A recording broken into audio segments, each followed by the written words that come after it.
Patrick, let me say first of all that I'm a huge fan. And is that weird to hear from people that they're because I am a huge fan of yours. No, that's amazing. I mean, it's still weird, yeah. It's and especially coming from you, it's surreal. But yeah, I'm starting to get used to it a little bit. I've done some, Zooms where I've set up some sponsorships, and I've talked to people and they're like, "Oh my gosh, it's you. That's the brown couch right there." So that's yeah, it's strange, but it's fun. Where do you live? I live in Chicago, so I live in a neighborhood called Albany Park. I just live in like a regular apartment on the third floor, and just have this kind of not that expensive couch that is the star of my TikToks. So The kind of the genesis of me knowing who you are is probably the genesis of everybody knowing who you are. Where I'm a massive music fan. And I've worked in all formats, and now Yeah. I grew up in Arkansas, so I'm obviously a massive country music fan. But I worked in pop and hip hop and alternative. And so I just love music. I love classic rock. And I think because I searched for so many things on TikTok, you kind of came in my algorithm. And I was like, oh, this is an interesting kind of deal. I didn't follow you the first time. About the third time, which is pretty quick, I was like, I got to follow this guy because of how he tells the stories. So when you first No, started, thank you. your first one, two, or three TikToks that you made, did you start telling the story where you're like, this is the story, but I'm telling it in a way of a lot of this stuff you had no idea until you reveal who it's actually about? no, that was never the plan. And a lot of people kind of compare it to Paul Harvey. That was like that was not really an influence. I didn't really think of that. No, when I first started, it was just here's some stories I know, kind of off the top of my head. Like here's some fun, like stories I know just from years of like reading music biographies and watching documentaries. And then as I kept going, I started doing more research. They started becoming more involved. And then I did one on Nine Inch Nails. And as I was doing the research, I was like, a lot of people might not know that Trent is Trent Reznor's middle name. His first name is Michael. And as I was doing more research on it, I was like, if you didn't know you were reading about Nine Inch Nails, you would never believe that this story is going to lead up to Trent Reznor because he is this very straight-laced kind of Boy Scout. He was inspired to get into music by an Eagles concert. There was all these kind of things that I thought was interesting. And I was like, if I just told the story saying this is about a guy named Michael who was a hardworking janitor who was recording music at night, it would be a big surprise when you found out this was Trent Reznor. So it was kind of just going to be a one-off for that story, and then people responded to it like so well of like, oh my god, the reveal was so cool, that I was like, hey, let me try this a couple more times. And then people were like, I make a game out of it, this is like the best game to play, is to try to figure out how fast can I figure out who you're talking about. So then I kind of fell into that kind of being my thing of like, I don't want to let people down if they're literally playing drinking games trying to solve the musical mystery. So it definitely has evolved over time, but that was not the original plan. But it seems to be working. Yeah, it does seem to be working. That is an understatement. So I want to do a couple of things, and I kind of want to balance from stories that I've seen from you that I'd like you to at least talk about a little bit, but then also your life, and Sure. then also the TikTok growth that you've had. So we're going to kind of walk three linear paths at the same time, if you're cool with that. Love it. Okay. Sure. One Yeah. of the ones that I watched of yours, and I've seen them all. One of the ones, because I like to play and I like to try to figure it out. And some of them, again, because I do feel like I'm pretty well versed in a lot of different music. The one that blew my mind, and I'm not going to say who it was, and you don't have to do exactly like you did, but the band that proved everyone wrong. Like, Oh, okay. that Recent was the one. one that I was like, dang, he got me. I got to get him on the show. So Oh, nice. talk me through the band that proved everyone wrong. Sure. So starts with a guy who I called Steve, who I believe does not like being called Steve, but to obfuscate a little bit. So start with a guy named Steve who grows up mostly in the Bay Area in California, and his dad is actually a professor at Berkeley, and he grows up and he has a lot of struggles growing up. His parents are divorced. He has dyslexia, which is a issue for him succeeding in school. And he, at one point, has this teacher, like a sixth grade teacher, who tells him that he'll never even graduate high school. Like, basically, like, you're never going to be anything. So he's, of course, determined to prove her wrong and, prove everybody wrong, and doubles down. His dad is a professor, so his dad helps him. He does end up graduating high school, ends up going to Berkeley for college, and he studies English literature, and does very well. But then he starts to get into music. So in high school, he's a drummer. He drums in some rock bands. But then in college, he starts getting into hip hop. So this is like the 80s. He's starting to get inspired by the rap, boom, especially in the Bay Area. A lot of cool stuff happening there. So he starts this rap group it's him, it's this rapper from Detroit, and it's this two-man, rap duo. And they don't have a ton of success, except they get a song on the Beverly Hills 90210 soundtrack. It's like real random, but they reach out to them to do this song. He'd never seen the show before, but he was like, this is an opportunity, so let's do it. Has the song. The name of the rap group, they're called Puck and Natty, and it's a play on, there was like a Bay Area jazz group called Tuck and Patty. So weird name, weird sound. He's white, the Detroit rapper is black, so it's like a mixed race hip hop duo. And it's not like, it's not hardcore, it's not like Gangstar or something. It's pretty like poppy hip hop. Then they have this song on the Beverly Hills 90210 soundtrack, and that's about it. That's like the height of their success. They go their separate ways, they break up, and it seems like, man, what am I gonna do? He's a few years out of college, and so he puts together this rock band. And he says like he has all these songs in his head, but he hasn't. He doesn't have a band to get together, and like nothing is working out finding band members. Finally, he finds this guy to play guitar. They get some other people. They like get a solid band. They get a little bit of a following in the Bay Area, and they finally end up getting signed. There's a lot more interesting stuff to how they get signed, but eventually they get signed, and they sign with Elektra Records because what they really want is creative control. So they sign with the label that will give them creative control. They're on the same page. They let Steve produce the album himself, co-produce it, but where the only part where they have a fight is over the first single, because they have this song that's actually a throwback to the Puck and Natty days. It's kind of like the verses are rapped by the lead singer, and they feel it doesn't really represent the rest of their music. They don't really want to put it out as the first single, but the label's like, no, this is going to be a hit. I mean, it's weird. It's a weird song too. It has a chorus that basically is a bite of Lou Reed's Walk on the Wild Side. And the lyrics are filthy. The lyrics are about sex and drugs, like hardcore drug references, but very poppy, like very radio friendly. And so the label wins, and they put out the first single, which is Semi Charmed Life by Third Eye Blind. And the band is right. It doesn't sound like the rest of the record, but the rest of the record is amazing. And, there's 5 singles off that, which is crazy, all hits. And that first record, blows up and goes, whatever, it went double platinum or something. I mean, one of my favorite records of the 90s. But that song is a throwback to this hip-hop duo that he had. And then an interesting thing that, like, I didn't even get time to tell in the story, but he apparently lived up the street from where Linda Perry from Four Non Blondes worked, and they would hang out. She was like a waitress, and they would hang out, and she played him, the Four Non Blondes song, What's Up? And he played her Semi Charmed Life. And, like, oh, these are the songs we're working on. And he's like, thinking back, it was like, millions and millions of records sold from those 2 songs that we played when we were starving artists. But yes, that's Third Eye Blind. That's such a good story, and it's like that. You know what it felt like to me when you ended it was I see dead people, and you finally realize that he's a ghost.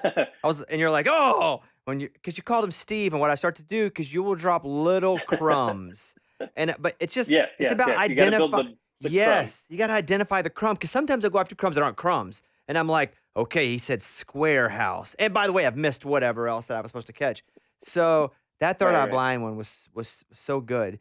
And with your music knowledge, like, what is your music background? Did you ever have a job where you're like, managing somebody or booking somebody? What is it for you? So I was a little bit like I had wanted to work in the music industry. I played in like punk bands my whole life, and I went to this place in Hollywood called the Musicians Institute that had like a music business program. I was not like a great student. I didn't go to college after high school. I eventually went to community college, but at the time, I in my early 20s, I was like, I don't know what to do, so I'm going to go to this music business school. And then I got an internship, and then I worked for a little bit at the Whiskey A Go Go in West Hollywood. So I was a booking agent there. But I did not take the music business by storm or anything. And I kind of like realized this is not, like going to be a career. So eventually I went back to school and I went to law school. But that was really my only foray into the music industry. And I thought like, I got to do something else to, have a career and have like a more stable life. And then as a hobby, I started doing music stuff. And then now I'm hoping maybe I turn this hobby into my career and I come full circle. So I don't know. We'll see. You went to law school. Are you a lawyer? No, so that's what I thought I was going to do. But yeah, no, I went to law school and I kind of did all the stuff you're supposed to do. I got good grades my first year. I got like a summer job at this prestigious law firm and I just hated it. And I was not good at it, I'll be honest. And the feeling was mutual. They were like, "Man, you're not going to work here," which is kind of like impossible. Like almost everybody who gets the summer job, they hire you after graduation, and they were like, "Patrick, no." It was one of those like everybody who's going to be working here take a step forward. Patrick, not so fast. You're not coming. So yeah, so I graduated without a job, and then I was like, the experience I got actually, working in a law firm. I did not want to be a lawyer, so I just, transitioned to a kind of like JD preferred job. So it helps that I have a law degree, but I don't actually have to practice law. So the fact that you do these TikToks, and I assume that takes up a lot of your time because you have to research it. And people, I think a lot of Yeah. people, myself included at first, was just like, man, he just rolling this stuff off the dome. But then I started to realize because there was so much information in them that you were really putting in a lot of work to make these things not only entertaining, but informational and also a game. Yeah. Like it's both of those because you're Right, trying to right. figure it out. Is this what you do all day? No, so so no, I do have a real job. I have like a regular 9 to 5, and I just squeeze it in when I can. So at night I have two little kids, so trying to put them to bed at night. That's when I'll be doing my research. After they go to bed, a lot of times I'm recording. Lunch breaks, I'm researching. So it takes up a lot of time. It's like all my free time basically. But yeah, I do also have a job and a family on top of that. But And this all That really started because I was reading about a 30-day challenge. Your wife suggested a 30-day challenge? yeah, absolutely. So my wife loves this TED talk about doing a 30-day challenge, and it's basically like do something for 30 days, and at the end of the 30 days, like you could have a product, like write a book, work on it every day for 30 days. At the end of it, you have written a book. Maybe it's not a good book, but like you did it. And so it's just kind of, a way to like get something jump started. And, we always just like to stay creative, do different creative projects. She was like doing an NFT, like she was learning all about getting into the NFT world, and she designed her own thing and put it up for sale. I don't know. We're always just trying to like do different stuff, and we both were obsessed with TikTok. Like we watched it all the time, and so she was like, "You need to do something new and creative. Do a new 30-day challenge." And I was like, "What if I start a TikTok channel?"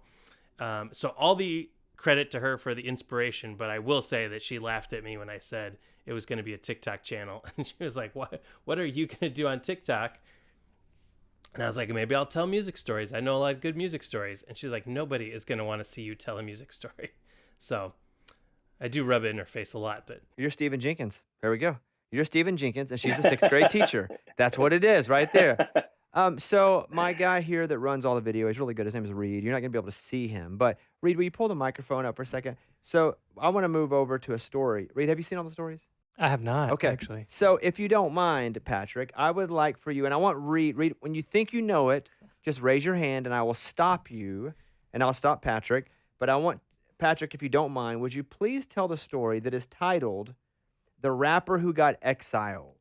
oh, yeah. Okay, so he's going to tell the story. Reed, this is what I do. I watch him and I see when I can figure him out. Okay. And when you think you know it, Just raise your hand, okay? Okay, Okay. got it.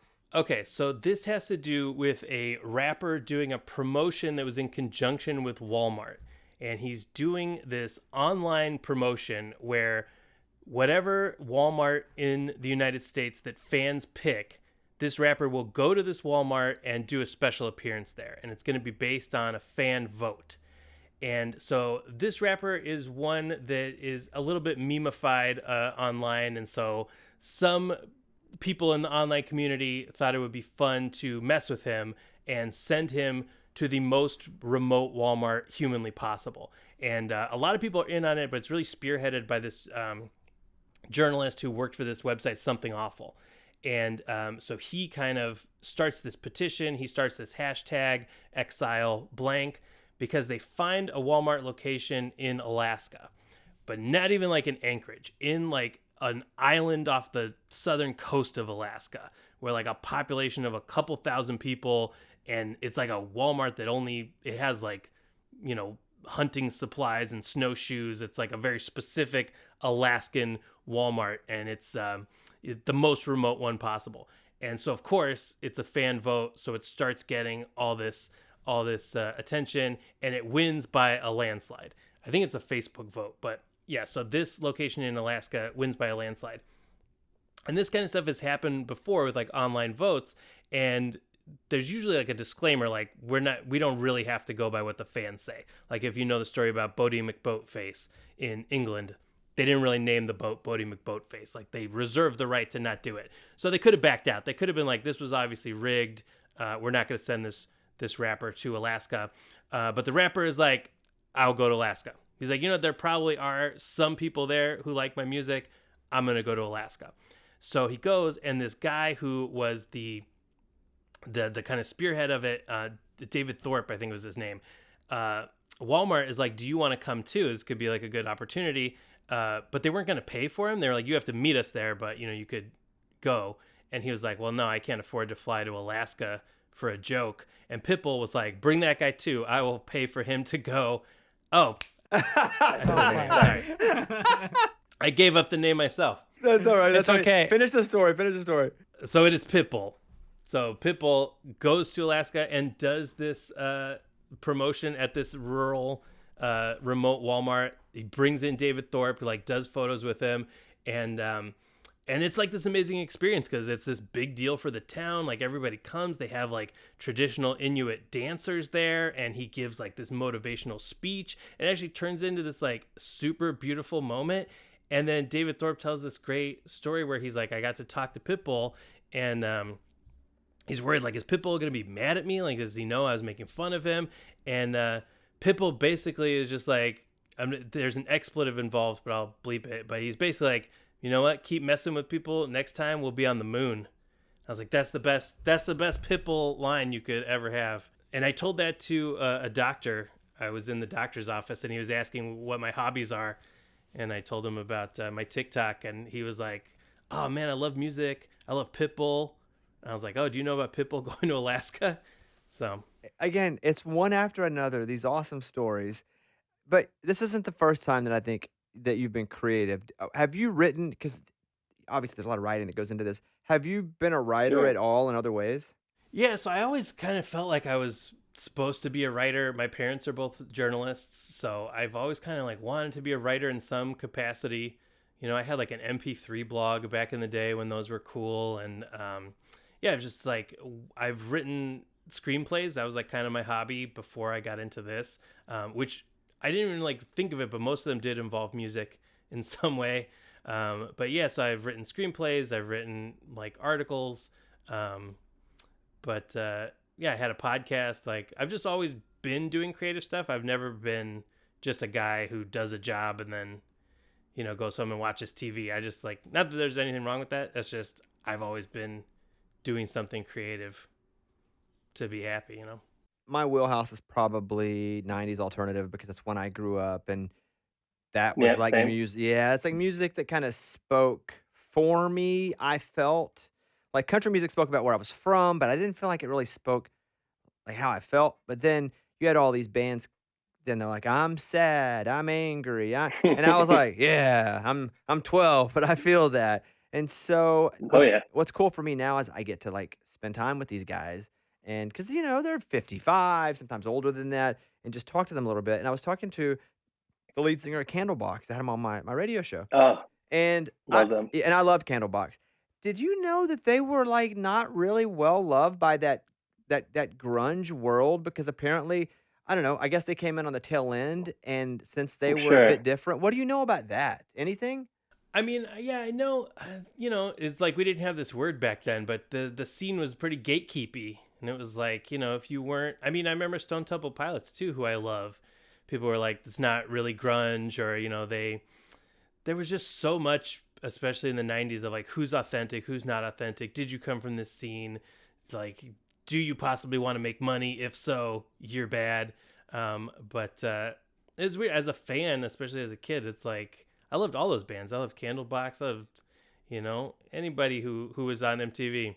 Oh, Silverchair was huge. And they were kids too, which I thought was super cool. They were like the cool Hanson. They were like our age. Yeah, it was like, Yeah. you had Hanson, and then you had, like, the cool Hanson from Australia, Right.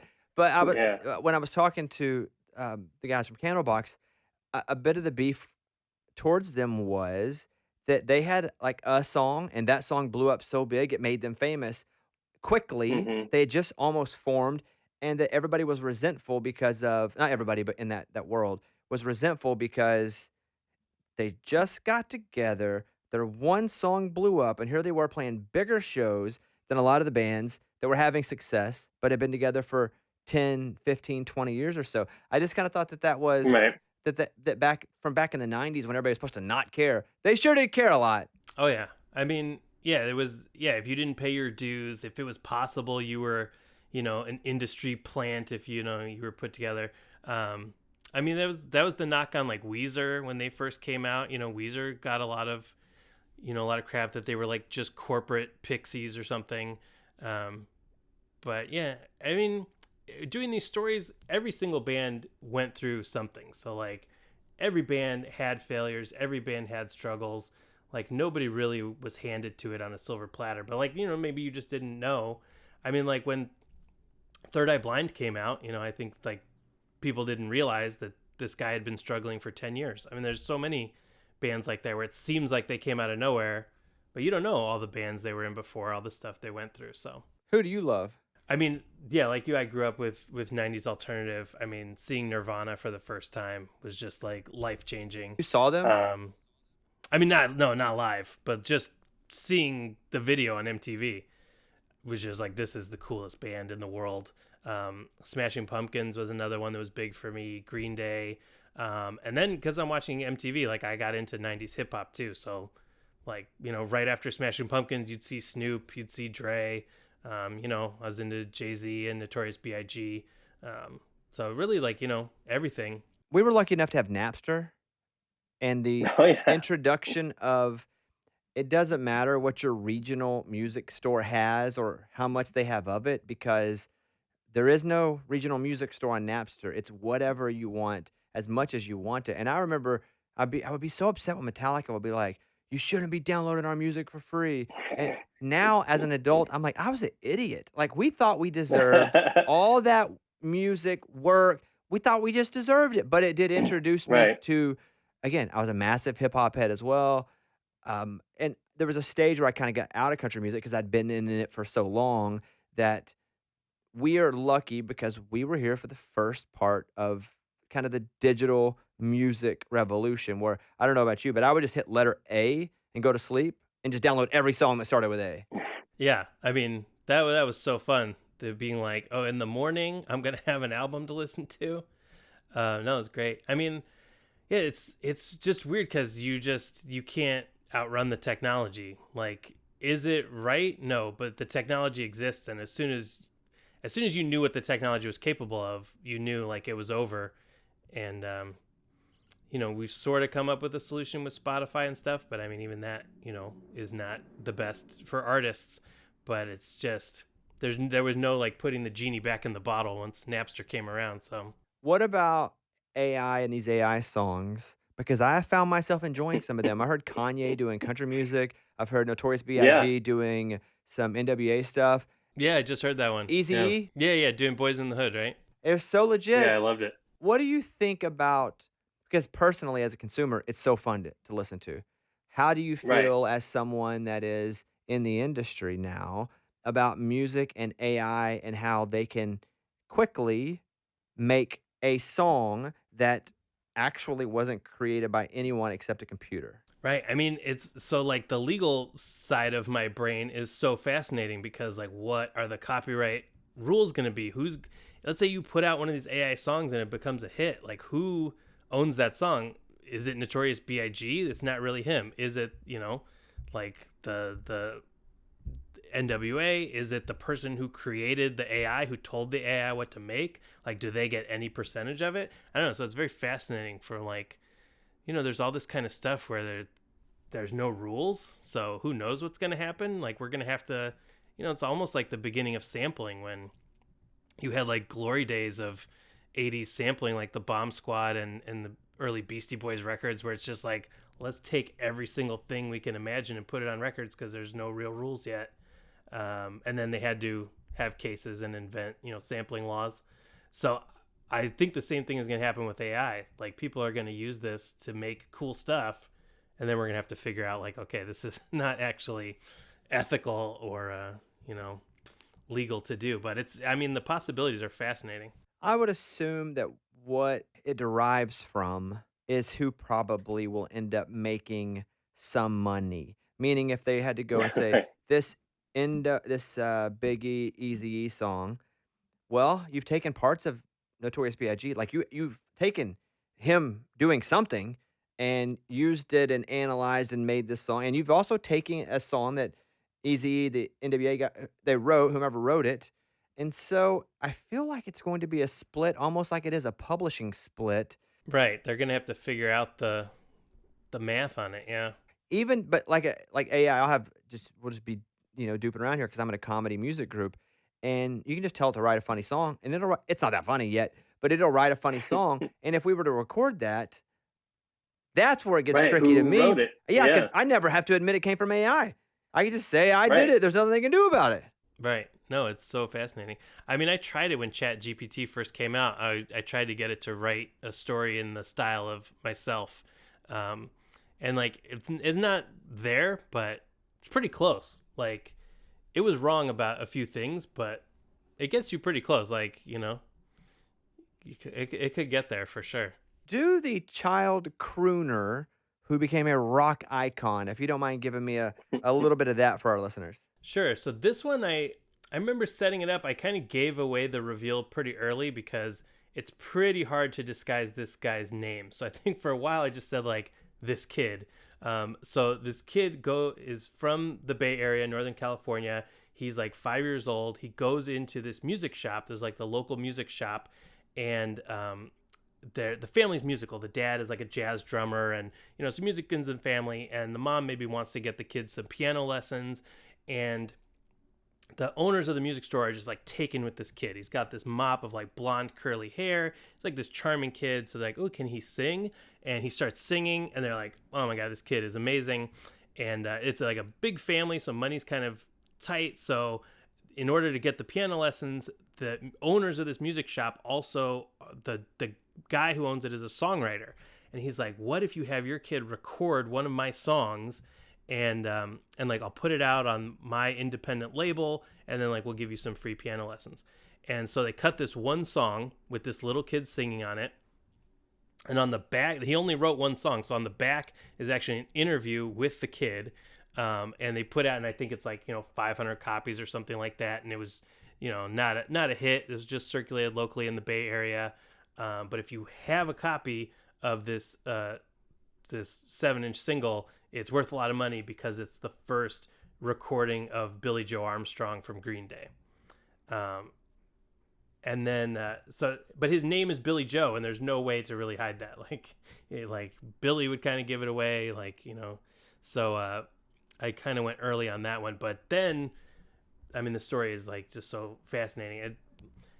It gets a little tragic. His dad passes away when he's young, and that kind of forces him to just get deep into music, and he becomes obsessed, and he takes guitar lessons, and then he gets into punk rock, and then he meets Mike Dirnt, who it just becomes like his kind of musical soulmate for years. And then they start this band in high school, Sweet Children, and then a big part of the story, the big part of the story is Gilman Street in Berkeley, which is this famous music venue, and they get their start there.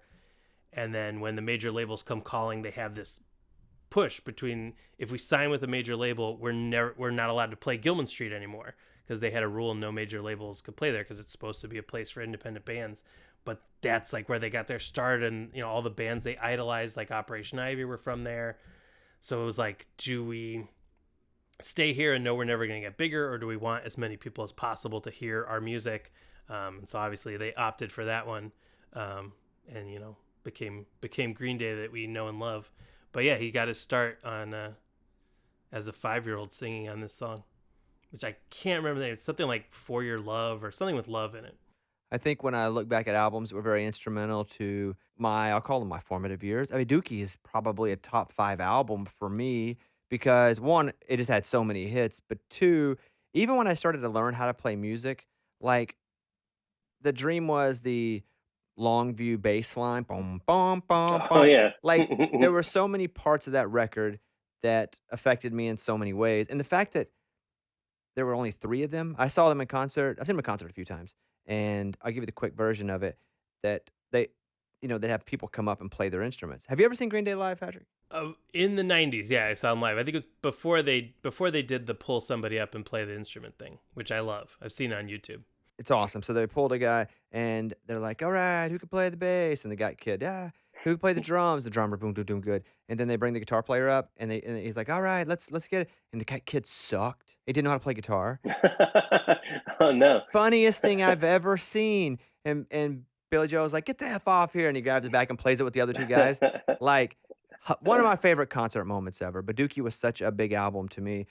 Concerts, though, big part of not I'm kinda jaded now at this point, but for you, like, best concert ever, favorite ever? The best concert I've ever been to, hands down, was Prince. I'm a huge Prince fan, and I saw him on his musicology tour, which is in the early 2000s. And like, I don't love stadium shows. It's hard to get it to sound good, and you're way in the back, and you're watching on a monitor. You're like, I could have stayed home. But he was playing at the Anaheim Pond in Anaheim, and I just I got to see Prince, so I went, even though it was a stadium, and it was like the most intimate concert of my life. Like, I don't know how he does it. Somehow he made it seem like he was in my living room. Like, just the best performer I've ever seen. Amazing guitar player, like amazing singer. Like, it's just insane how much talent this one man had, and like in the studio and live, to have all that talent was just blew me away. But that was the best concert by far I've ever seen. I used to live in Austin, Texas, lived there for 12 years, and I went to this, bar, small outdoor venue, but it wasn't like a grimy outdoor venue. It was kind of a upscale-ish version, and Hmm. so I go, and I didn't know they had any music because there really wasn't anything playing. There was no band set up, and I get on the elevator, and first of all, the elevator won't come down. There are only 3 floors. The elevator will not calm down, and I'm sitting there forever, and I'm also not gonna walk upstairs 'cause, I don't know, I was just lazy loser, and so I keep waiting, and then it goes to 2, and then it sits on 2 forever, and finally, it comes down, bing, it opens, and in the elevator, massive dudes. I think 4, possibly 3 massive dudes in this elevator, but I don't think anything about it. I'm just gonna get in the elevator and go up, and so they didn't get off, though, was the weird thing. For some reason, it hit 1, these big dudes stayed on the elevator, and they didn't okay, well, they didn't come out, so I just got in, and I was gonna go up to 3, and I look Yeah. kinda behind me in between the big dudes, it's freaking Prince. Yes, that's so cool. Tiny. Did you say anything? No. No, I didn't say anything. There were 4 big dudes in there that didn't want me to say anything, but I just remember being like, "Holy crap, that's Prince," and he had on, tall boots, like heels, like but he's Yeah. still I don't know how tall Prince is, you may if you're 5'2". 5 he's a 5'2"? Yep. He was so small that I would have thought it was a woman. That's part of his appeal. And to watch him play guitar, like, literally one of the best guitar players. I don't think he even gets the credit for how good of a guitar player he is because he Right. wrote and has so many massive hits where he sings that it's easy to forget how elite of a guitar player he was. I would watch some of these shows where he would be on stage playing guitar with other artists who could really play guitar. And it's like when you put Eminem on a track, like you don't do that because he will come on and even if it's your song, it will then be the Right. song that Take it over. yeah, he'll take it over. And I think Prince is very underrated and I think people are very undereducated on how great of a guitar player and musician that he was. Have you been to Paisley Park or anywhere like that? I did. Yeah, I went right at the end of 2016. Right when he passed away, they just opened, and I went. I have some family in Minnesota because my mom is from there, so I wanted to go see it right when it opened, and it's pretty amazing, amazing experience. I mean, of all the artists, every story about Prince is insane. Like your story about meeting him, and he's like four giant. Every story about Prince is insane, and it's like fascinating. But yeah, Paisley Park is really cool, and yeah, he was a special guy. We were talking before we started this about your podcast. So, just to go back over it with you, Good Measure with Patrick Hicks. So, on this Yep. podcast, what are you getting into? Is it stuff that you've done on TikTok or is it just your general music knowledge about things that have happened and are happening? Yeah. So thanks for bringing it up. Yeah. So originally I was like, a lot of people were asking me to do a podcast. I was like, all right, I can just take some of my TikTok stories and do them in a podcast format.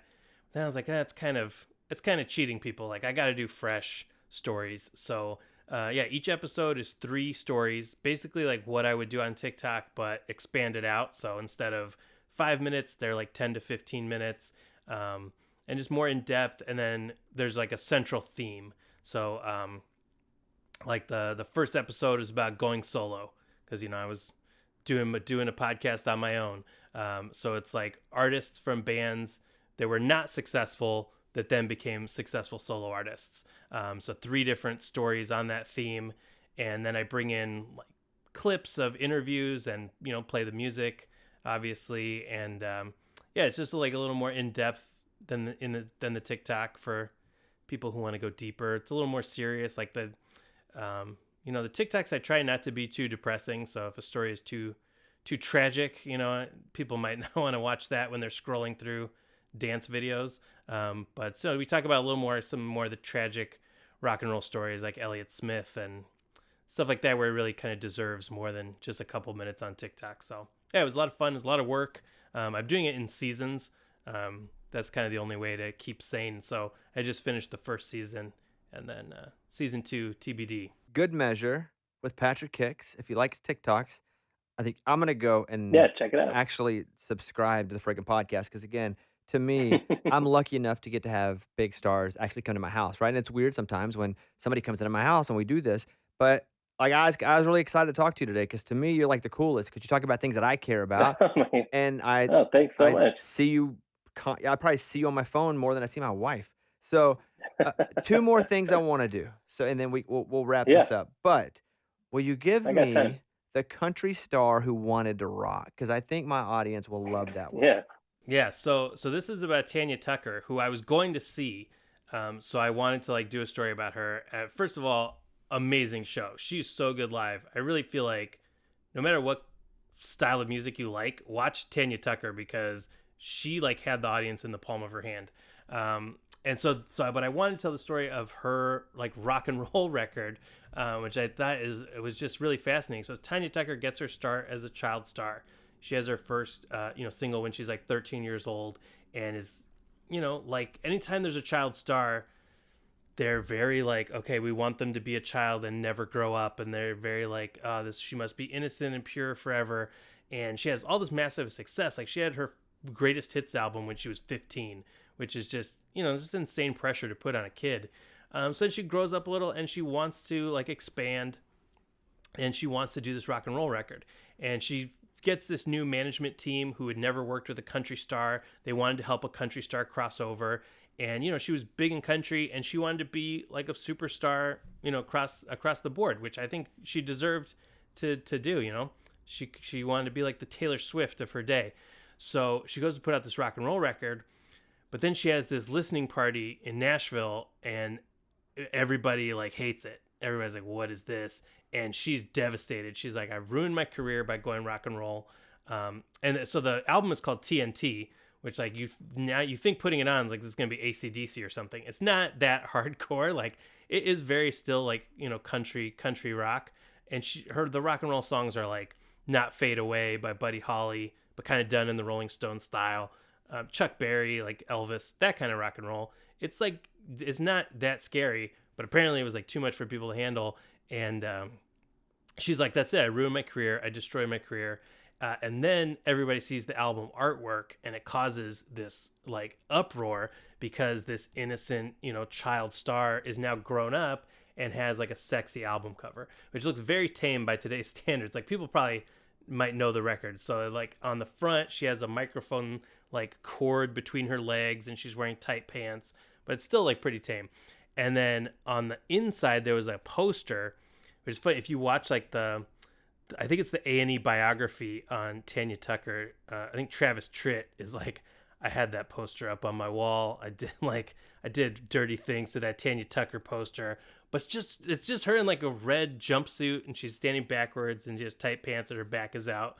It's really not that scandalous, but everybody, like the reviews were like, she's gone full sex kitten. Like this is so scandalous. And she's not super proud of that record. Like she has said, like maybe that was a mistake, but it ended up being her biggest selling record. Like she sold a lot of copies of it. I think it's not a bad record.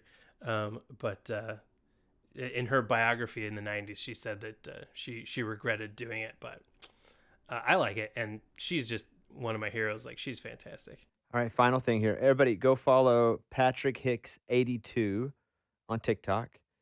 And if you've listened this far into this podcast, you're obviously a music fan like I am. And so I just really recommend you do it. Also, the podcast Good Yeah, thank you. Measure with Patrick Hicks. It is there for you. And so no spoiler on the story. I don't even want to ask you who's next because I won't get to play. And I really look forward Sure. to getting to play. How many do you have done, written already as of right this moment? Last question. So none really. So I don't write a script, so none are really written ahead of time. I do have one that's recorded and ready to go, but it's not really a spoiler. So if you saw the video I posted yesterday, it's actually just a continuation of that video. But that's it. I don't plan that far in advance because I kind of just go like, what am I feeling? It's still just a hobby for me. So I want it to be fun. I want it to be fun for me, and like what story is grabbing me today that I want to tell. So I have no idea what's going to be next week. We'll find out. I have some ideas, but I have no idea what it's actually going to be. He's rock and roll. He doesn't know. He doesn't care. He's just living life. Whatever happens, happens. Ain't no more rock and roll than that. Patrick, honestly, big fan. It's so cool that, I mean, for me, this is the coolest thing that I get to talk to you. So thank you. Dude, thank you so much. Yeah, anytime you want me back. Oh, don't say that. I'll be calling you at home. Hey, man, we're not recording or anything, but you want to talk about So yeah, I'd love to talk to you again. Keep up the good work, and hopefully, and I do think it'll happen, you'll be able to do this for a living. Is that the goal? That's totally the goal. I mean, it wasn't when I started, but it's like cool stuff keeps happening. I'm getting opportunities to do like partnerships with record labels and stuff I never thought was possible. So I'm hoping TV show or sponsorship or something. That's awesome. Patrick, thank you for your time, buddy. Hope you have a good day. Yeah. No, you too, man. Thank you so much.